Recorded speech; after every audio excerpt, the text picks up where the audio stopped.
नमस्ते। तो लीजिए, प्रस्तुत है 25वां भाग मृत्युंजय का।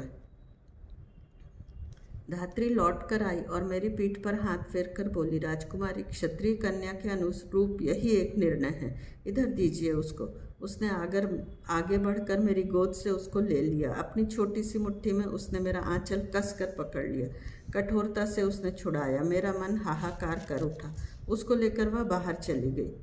थोड़ी देर बाद ही कंधे पर एक लकड़ी की पेटिका रखे वह फिर महल में आई। उसने उसको पलंग पर रख दिया।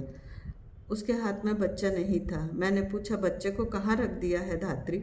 उत्तर देने के बजाय उसने पेटिका का ढक्कन खोल दिया। उसमें एक मृदु शैया पर बालक शांत सो रहा था। उसके आसपास उसने बहुत से बहुमूल्य आभूषण रख दिए थे, लेकिन उसका रंग उन आभूषणों को भी लज्जित करने वाला था। पेटिका के संधि स्थल मोम से बंद कर दिए गए थे।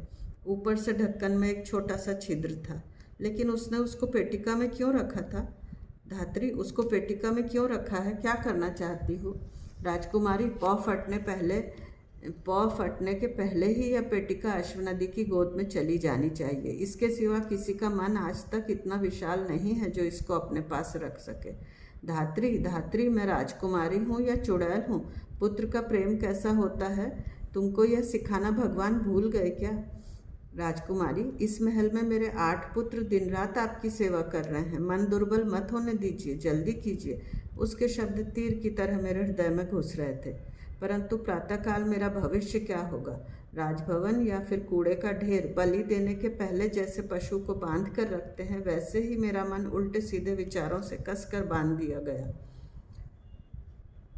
मुंह में आंचल ठूंसकर मैं रोने लगी। धात्री पेटिका उठाकर आगे आगे चलने लगी। सारा महल प्रातःकाल ही मधुर निद्रा में लीन था। बाहर अब सब कुछ ठहर गया था। वह सुरंग के कक्ष के पास आई। पत्थर की खूंटी उसने दाईं ओर घुमाई।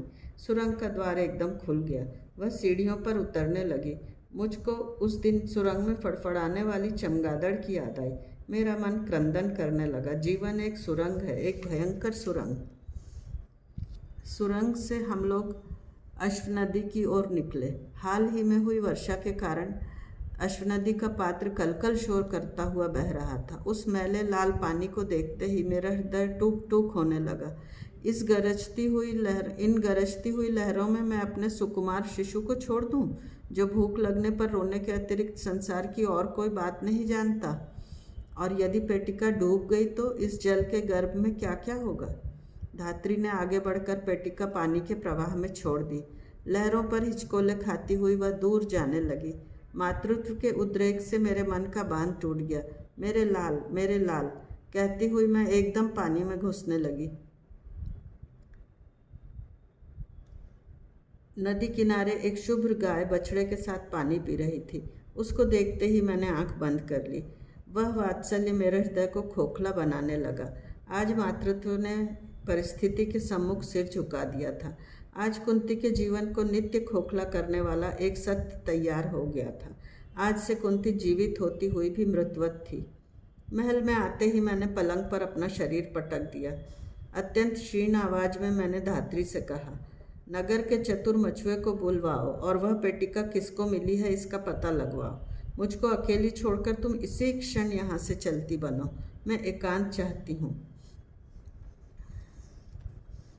उस दिन मैं रोती ही रही। पक्षी के बच्चे को घोंसले में पहुंचाने की हट करने वाली भावुक प्रथा ने अपने ही नन्हे शिशु को आज अपने हाथों से दूर धकेल दिया।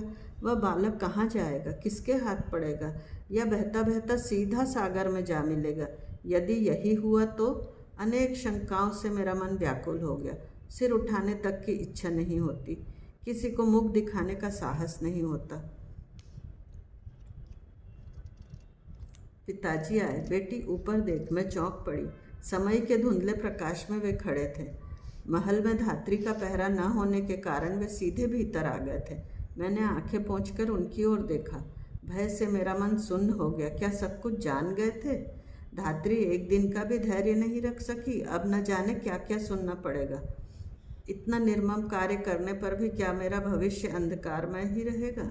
मेरा कंधा थपथपाते हुए वे शांतिपूर्वक बोले, कुंती, मथुरा से तुम्हारे पिता का आज ही पत्र आया है। उन्होंने तुम्हें तुम्हारे स्वयंवर का आयोजन करने का विचार किया है। उनकी बड़ी उत्कट इच्छा मालूम पड़ती है। मैंने मुक्ति की सांस ली। कुछ बोलना चाहिए यह सोचकर मैंने कहा, जैसी उनकी इच्छा और आपकी आज्ञा। मैं जानता हूँ तुम्हें मथुरा की याद दुख देती थी, अब वह कुछ हल्का हो जाएगा। तुम जल्दी ही अपने माता पिता को देख सकोगी। आंखें पोंछो, दुखी मत हो। उनको कुछ पता भी नहीं था। वे क्या कह रहे थे ये मेरी समझ में भी नहीं आ रहा था। स्वयंवर की तैयारी प्रारंभ हो गई। पिताजी से मैंने यह कहा था, जैसी आपकी आज्ञा। इससे वे यही मानकर चले कि मेरी सहमति है और वे आगे की सभी तैयारियां करने लगे। मेरा मन इधर उधर भटकने लगा, जैसे कोई शिकारी मृगी का पीछा करता है। जिस समय मैं स्वयंवर की माला हाथ में लेकर खड़ी होंगी, संभवतः उस समय कोई भुजंग ऊपर के छिद्र से उस पेटिका में घुसकर मेरे लाल के गले को कुंडली में कसकर बैठा रहे। जिस समय मैं विवाह की वेदी पर खड़ी होंगी, ठीक उसी समय कहीं वह पेटिका नदी तल के कीचड़ में न धंस जाए। ऐसे अनेक विचार मेरे मन में आते रहते। मैं जितना अधिक विचार करती वह मन उतना ही अधिक उलझता जाता। पलंग पर उपधान के मुंह छिपाकर मैं सिसकने लगी। उसका गोल मनोहर चेहरा, घुंघराले सुनहले बाल और कानों के सुकुमार कुंडल दिन भर लगातार मेरी आंखों के आगे नाचते रहते। प्राणों का हाहाकार सुनकर मैं अपनी आंखें कसकर बंद कर लेती।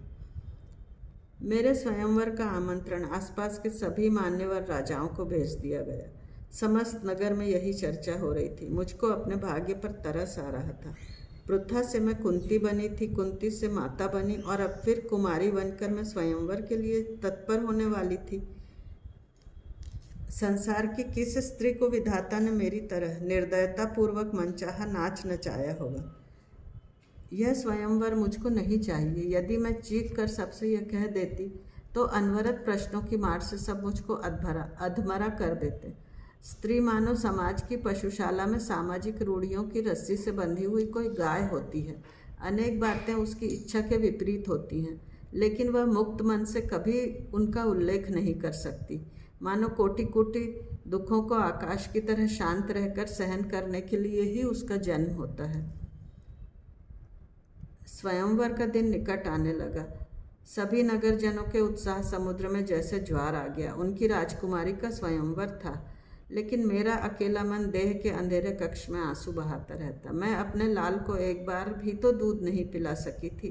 अब कुंती दो जीवन बिताने लगी, एक भीतर की कुंती का और एक बाहर की कुंती का, एक राजकुमारी का और एक भग्न हृदय माता का।